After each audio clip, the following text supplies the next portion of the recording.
अभिभाषण ऐतिहासिक है और ये ऐतिहासिक इसलिए है अध्यक्ष जी क्योंकि इसमें एक दशक के मोदी सरकार की अद्वितीय कार्यों का चित्रण ही नहीं बल्कि आने वाले स्वर्णिम काल यानी विकसित भारत के संकल्प का उद्घोष भी है।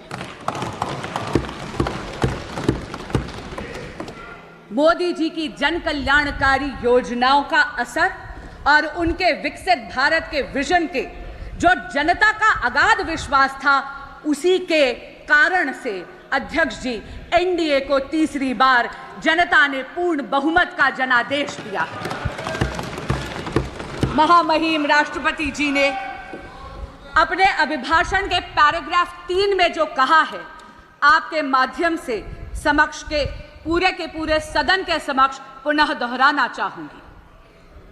2024 का चुनाव नीति, नियत, निष्ठा और निर्णयों पर विश्वास का चुनाव रहा है।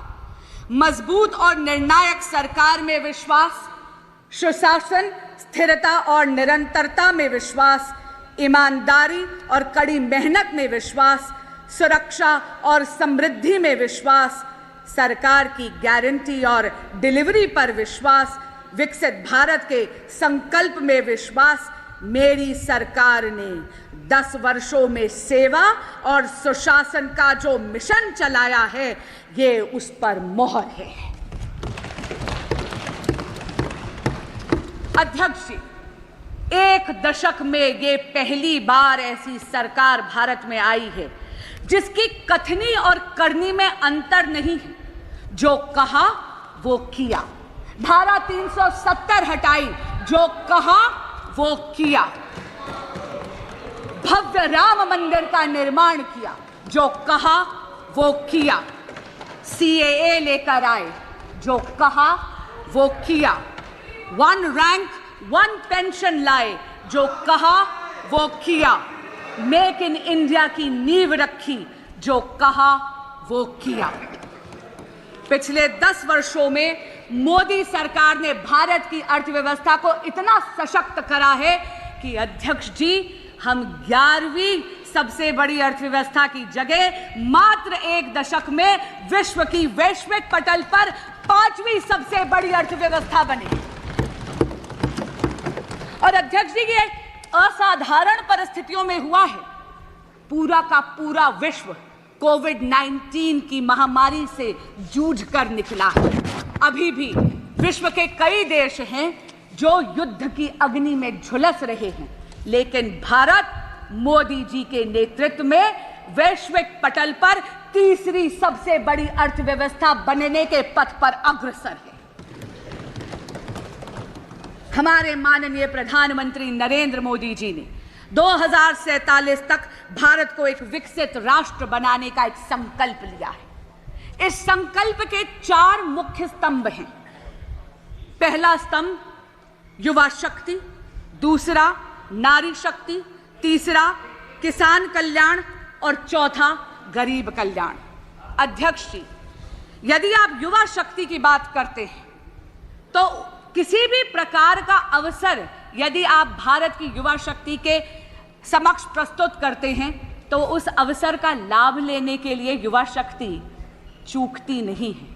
शिक्षा के पर्याप्त अवसर हुए, इसके लिए मोदी सरकार ने एक दशक में 7 नए IITs, 16 नए ट्रिपल IITs, 7 नए IIMs, 15 AIIMS hospitals, 315 medical colleges और 390 नए विश्वविद्यालय स्थापित करे हैं। स्टैंड अप इंडिया और स्टार्टअप इंडिया की अगर हम बात करें तो इन 2 योजनाओं के कारण अध्यक्ष जी देश का युवा जॉब सीकर की जगह जॉब क्रिएटर बना है। इस जॉब क्रिएशन से वेल्थ क्रिएशन की तरफ वो अग्रसर है।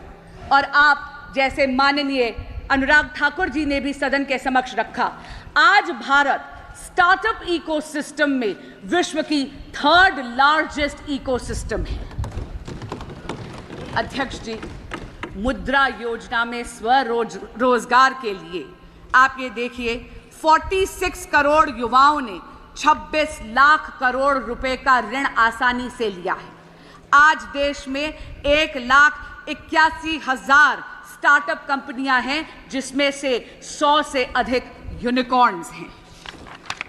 पिछले 10 वर्षों में Bharat ease of doing business के इंडेक्स पे 142nd पोजीशन से 63rd पोजीशन पे पहुंचा है और पिछले 24 वर्षों में यानी 2000 से 2024 में ही भारत में कुल $990.97 बिलियन का FDI आया है, जिसमें से अध्यक्ष जी 67% यानी $667.4110 बिलियन मात्र पिछले एक दशक में एनडीए की सरकार में आया है।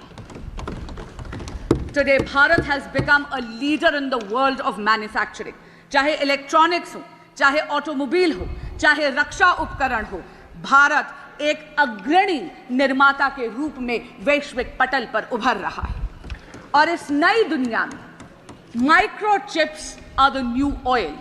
सेमीकंडक्टर्स और चिप मैन्युफैक्चरिंग की दुनिया में भारत कहीं पीछे ना छूट जाए, इसके लिए मोदी सरकार 1.25 लाख करोड़ रुपए का इंफ्रास्ट्रक्चर पहले ही उद्घाटित कर चुकी है। असम में 27,000 करोड़ का सेमीकंडक्टर का प्लांट भी बन रहा है। जब हम देश की अर्थव्यवस्था की गाथा गाते हैं तो वो रेड़ी पटरी वालों के बिना अधूरी है। नरेंद्र मोदी जी ने पीएम स्वनिधि के तहत 70 लाख से ज्यादा रेड़ी पटरी वाले यानी स्ट्रीट वेंडर्स को 11,000 करोड़ का ऋण बिना गारंटी के मुहैया करवाया है। अध्यक्ष जी, जिनकी गारंटी कोई नहीं लेता, उनकी गारंटी लेते हैं नरेंद्र मोदी। हर व्यक्ति का एक स्वप्न होता है कि अपनी पक्की एक छत हो। पीएम आवास योजना के तहत एनडीए की सरकार ने इस ख्वाब को हकीकत में बदला है।